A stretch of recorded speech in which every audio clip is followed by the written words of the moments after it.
Halo semua. Sebelum nonton videonya, tolong bantu subscribe ya, agar channel ini bisa berkembang menjadi lebih baik lagi ke depannya. Terima kasih.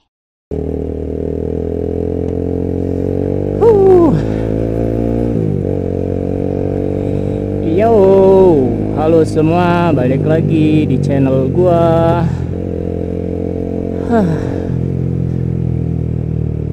Macet. Ya, apa kabar kalian semua? Semoga kabar kalian baik-baik saja. Aduh, ini gua habis perjalanan dari rumah temen gua. Ini kalau yang nggak tahu, ini ada di daerah BSD. Biasalah kalau daerah sini tuh jam-jam segini, jam-jamnya rame gitu loh cuy. Jadi ya traffic lalu lintasnya agak ramai lancar, cuma terkadang macet sih. Ada. Oh ya, BTW ini gua baru aja ngupgrade kamera gua, bukan kamera sih ya, kayak ngupgrade mod aja di kamera gua. Ini gua udah pakai mic eksternal.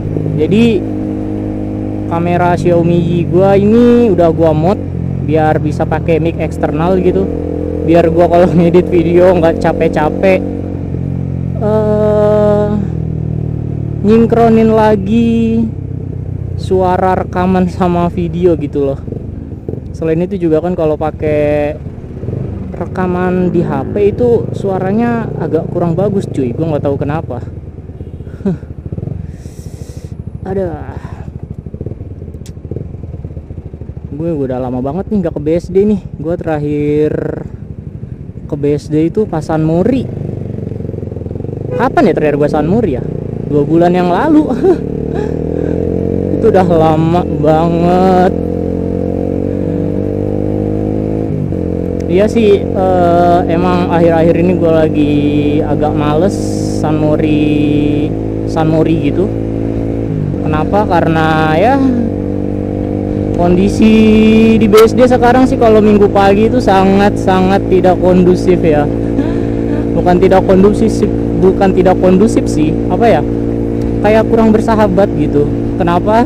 Karena polisi sini tuh lagi sering-seringnya razia cuy. Aduh. Jadi ya gua mau San Mori juga agak males gitu, takut kena tilang atau apa, soalnya kan pakai knalpot racing ya ini ya. Udah gitu ini gua lagi nggak pakai spion.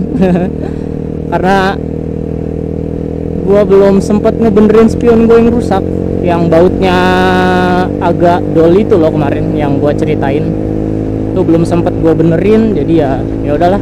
Ini sih gue berharap juga semoga nggak ketemu polisi sih. Gua sebisa mungkin ntar menghindarin lah jalur-jalur yang gua sering lewatin terus ada polisi gitu. Ini jangan ditiru ya. Mepet gimana? Nggak ada spion lagi. Jadi ya udahlah. Ada. Ya jadi gitu, lagi jarang San Mori. Selain temen-temen gue juga lagi pada sibuk, terus juga ya kondisi BSD itu lagi rese-resenya cuy, lagi banyaknya razia gitu kalau minggu pagi. Kemarin tuh 2 minggu belakangan ini udah full razia gitu. Jadi setiap hari Minggu selalu ada razia. Dan ya walaupun lu pakai gear yang lengkap kayak pakai helm, sarung tangan dan lain-lain, tapi ya percuma gitu kalau lu pakai knalpot racing, tetap aja ditilang-tilang juga.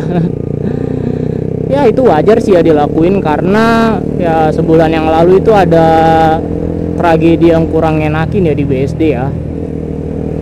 Tuh waktu San Mori ada yang kecelakaan terus meninggal gitu. Padahal yang meninggal ini kalau yang gue baca-baca dari berita ya, berita-berita yang beredar di sosmed gitu, yang di share-share akun-akun otomotif atau akun-akun San Mori itu, dia lagi jalan santai aja cuy di belakang, terus ada motor apa ya, gue lupa, GSX kalau nggak salah, GSX sama Z250 atau apa gitu ya, itu lagi balapan cuy. Waduh, Mini Cooper itu lagi balapan, terus nggak tahu gimana ceritanya si GSX ini nabrak motor korban gitu.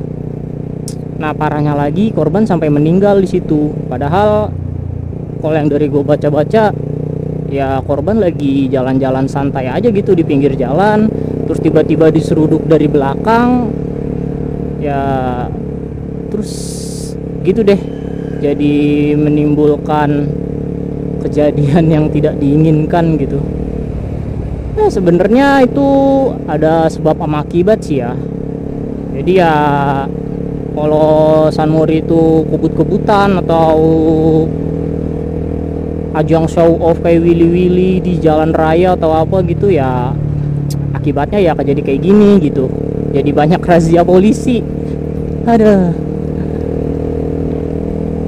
Kalau masalah itu gue sih sebenarnya no comment ya, kayak ya udahlah, itu juga mau dilurusin kayak apapun tetap aja bakal ada aja gitu kejadiannya. Jadi ya sudah. Cuma ya gue sebagai orang yang kalau misalnya San Mori itu emang bener-bener kayak jalan santai aja gitu, nikmatin, ngilangin stres di pagi hari gitu kan, apalagi weekend, itu ya menurut gua agak terganggu aja sih dengan kejadian-kejadian seperti ini, karena ya nggak tenang lagi gitu loh mau San Mori, takut kena razia polisi atau apa gitu kan, jadi males gitu ya. Sebenarnya sih gua mau nyoba ke Jakarta ya, ke arah Paun gitu, mau nyoba-nyoba sih. Gue belum kesana San Mori gitu, cuma nggak ada temennya. Males kalau jalan sendiri, kayak kurang asik, nggak ada teman nongkrong.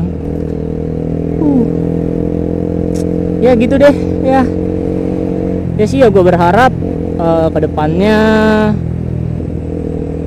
bisa lebih kondusif lagi sih suasananya. Ya dikurang-kurangin lah kalau buat yang show off gitu atau mau speeding gitu, dikurang-kurangi ya, berkendara santai-santai aja gitu loh cuy. Kayak lu kebut-kebut mau kemana sih gitu loh.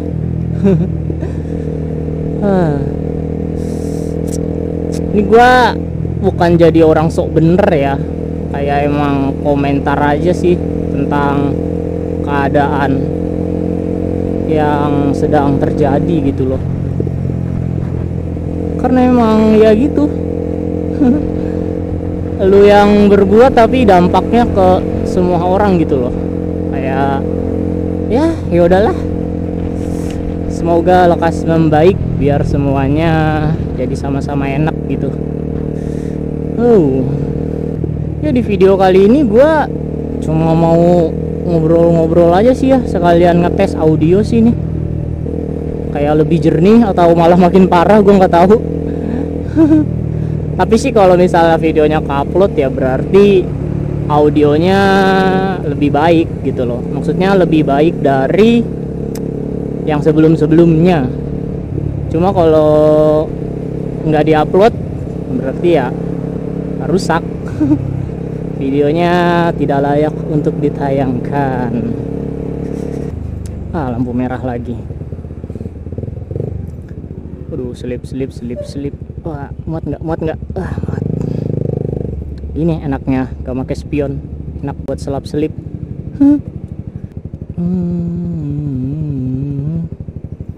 Majuan aja kali ya. Majuan. Muat dong.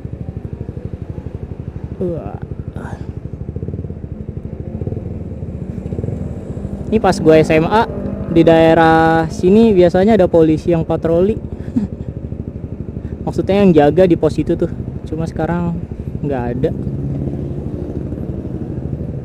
nggak banyak dulu.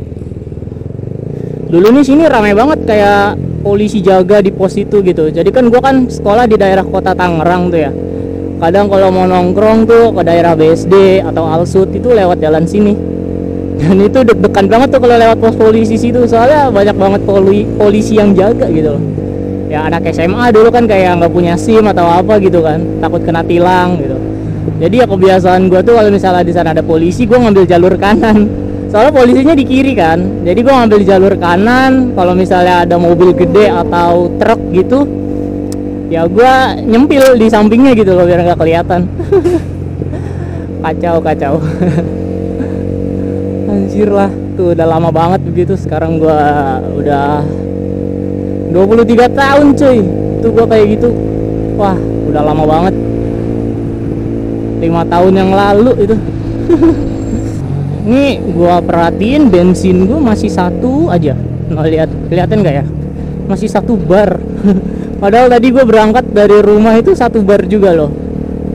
Ini udah hampir bolak-balik, belum kedip-kedip. Itu sih yang gue sukain dari motor Honda tuh. Iritnya juara pokoknya lah. Tapi ya kalau buat masalah servis atau apa sih, mungkin bengkel resmi Honda kayak lebih dipertingkatkan lagi lah pelayanannya gitu. Sebenarnya pelayanannya udah baik gitu loh. Produknya juga ya menurut gue udah baik, kayak irit, terus juga part-partnya banyak. Maksudnya di pasaran tuh banyak partnya, terus juga kalau misalnya ada part yang langka itu bisa disubstitusiin antar motor gitu kan. Tapi yang gua sayangkan itu kadang pelayanan servisnya gitu loh, apalagi di bengkel-bengkel resmi yang nggak terhitung gede gitu. Kenapa ya, semua orang tahu lah ya, bukan semua orang sih, pengguna Honda pasti tahu. Kadang kalau misalnya lu di bengkel-bengkel resmi yang kurang gede gitu kan ya, itu kadang dilayaninnya itu sama anak-anak magang gitu loh. Terus juga servis yang diberikan kadang kurang banget. Kayak misalnya lu pas pulang dari bengkel resmi, entah ada baut yang hilang satu lah, atau lu mau servis doang tapi malah dikasih saran ganti part-part yang banyak gitulah. Nah itu sebenarnya disayangkan sih ya. Makanya jujur gua udah lama banget nggak servis di bengkel resmi, kecuali yang gede banget gitu loh, kayak pusatnya bengkel yang ada di sebuah kota gitulah. Itu terakhir gue di Bandung sih, pas gue masih semester 3 apa 4 ya, itu kan udah lama banget gitu. Itu terakhir kali gue ke bengkel resmi buat nyervis motor gue. Dan untungnya nggak dapet mekanik yang dari bekasan anak-anak magang gitu. Dapat mekanik yang senior lah, jadi motor diservis dengan baik gitu. Cuma kalau misalnya di daerah-daerah yang kurang banyak, bukan kurang banyak, di daerah-daerah yang kurang ada bengkel resmi yang gede, itu kadang yang nyervis motornya itu mekanik-mekanik yang masih magang cuy. Jadi gue kayak rada kurang percaya gitu. Jadi ya lu bayangin aja lah ya, kayak misalnya harga servisnya itu sama, yang pertama antara karyawan magang sama mekanik seniornya, itu biaya servisnya sama, tapi hasil yang didapetin beda gitu. Kalau misalnya dapet yang mekanik magang nih, itu kadang servisnya nggak beres gitu. Makanya ya udahlah, gue putuskan aja ke bengkel-bengkel pinggiran. Toh kalau motor kayak gini tuh paling servis ngapain sih, kayak apa ya, kayak bersihin injektor doang mungkin, atau ganti filter udara, ganti oli gitu-gitu doang kan. Ya itu sih ya terhitung murah ya kalau di bengkel pinggiran, 35.000. Oli Shell AX7 ya itu 50.000 lah. Ya banter-banter tuh di bawah 10 100.000 gitu loh kalau misalnya gue servis di bengkel pinggiran. Cuma kalau di bengkel resmi tuh kadang lu bisa sampai 120, 130. Karena biaya servisnya sendiri aja udah 75.000, itu belum sama oli. Belum kalau ada part-part yang rusak. Nah kan kalau misalnya di bengkel-bengkel pinggiran gitu, kalau misalnya ada part yang bermasalah tapi masih bisa diperbaiki, ya dia perbaiki. Kalau misalnya di bengkel Honda atau bengkel resminya sih, yang gua alamin ya mereka itu kebanyakan nyaranin untuk ganti gitu loh, ganti partnya sama yang lebih fresh. Cuma ya kan kita nggak tahu ya kondisi orang waktu servis itu, apakah keuangannya lagi lancar atau apa gitu. Jadi ya lebih baik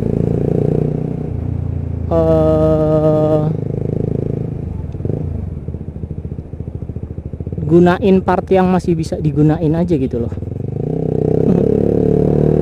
Wow. Tapi ya kalau misalnya kalian mau servis di bengkel-bengkel kayak yang pinggiran gitu ya, usahain bengkelnya yang terkenal sih ya. Maksudnya yang udah kalian kenal gitu loh, kayak yang pelayanannya udah baik. Ya ibaratnya kayak bengkel kepercayaan sendiri lah. Jujur sih gue lebih seneng servis di tempat-tempat kayak gitu. Selain gue udah kenal sama mekaniknya juga sedikit terbuka gitu kan tentang motor gue ini lagi kena apa sih gitu, itu lebih terbuka gitu loh. Terus juga harganya murah. Makanya gue lebih seneng servis di bengkel pinggir jalan saja begitu. Aduh, ya ini video paling isinya cuman bacotan-bacotan random gua aja. Karena emang pengen ngetes audio aja cuy. Ini beres apa enggak gitu. Ini gua ngemod sendiri BTW. Modal nekat sama ngeliat tutor-tutor di YouTube. Soalnya mahal kalau misalnya pakai jasa, bisa kena 100.000 sendiri gitu loh buat jasanya. Sedangkan kita harus beli alatnya lagi 50.000, ya total 150 lah udah jasa sama alat modnya gitu. Tapi ada yang matok harga 75.000 sih kemarin gua tanya-tanya. Itu udah sama alat sama jasa pasang. Cuma ya kalau di toko-toko online gitu yang pakai sistem rekber sih gua lihat-lihat kebanyakan 150 ribuan ya, paling murah sih 100.000 gitu. Kenapa gua nggak pakai jasa kayak gitu aja? Yang pertama tuh ongkos kirimnya mahal, jadi kita yang nanggung. Kita jadi sistemnya itu kita order di toko online-nya, nanti kita kirim kameranya ke dia. Nah nanti sama dia dikirim balik ke kita gitu loh. Nah tukang modnya ini kebetulan kebanyakan yang gua temuin itu ada di wilayah Jawa Tengah kesana, jadi Jawa Tengah, Jawa Timur. Jadi ya ongkirnya lumayan. Bisa 40.000 sendiri gitu loh bolak-balik. Udah gitu kan waktunya juga cenderung lama ya, seminggu jadi. Ini gua baru mod kamera ini semalam. Gua modal solder sendiri, ngebolongin dudukannya sendiri, udah langsung jadi. Cuma gua tes semalam jadi sih ya, suaranya halus. Nggak tahu nih sekarang nih, makanya gua tes jalan. Semalam cuman gua tes ngomong-ngomong biasa aja sih sambil tes videonya ada error atau enggak. Cuma ya alhamdulillah lancar sih semalam ya. Ya semoga aja ini awet terus bertahan lama gitu. Karena emang kamera Xiaomi ini kurangnya di bagian audionya aja gitu loh. Kayak nggak ada apa namanya mic eksternalnya. Jadi kalau misalnya kalian mau buat motovlog kayak gini ya kalian harus ngerekam lagi audionya lewat HP. Nah nanti disinkronin di Adobe Premiere atau ya aplikasi editing lah, itu pilihan lah gitu. Dan itu makan waktu banget kalau buat ngedit.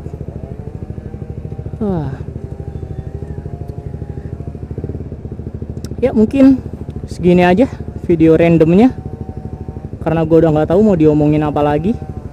Maksudnya karena gue udah nggak tahu pengen bahas apa lagi. Jadi ya gue akhiri aja sampai sini. Kalau kalian suka dan terhibur dengan konten seperti ini, kalian bisa like videonya atau komen-komen di bawah. Dan jangan lupa juga untuk subscribe channel gue agar channel gue bisa berkembang lebih baik lagi ke depannya dan bisa lebih besar juga, agar gue bisa semangat bikin video-videonya. Dan ya, buat yang udah like, komen, dan subscribe, gue ucapin terima kasih yang sebesar-besarnya karena udah ngebantu perkembangan channel gue. Mungkin sekian aja videonya, gue akhiri sampai sini. Sampai jumpa di video gue selanjutnya. Dah.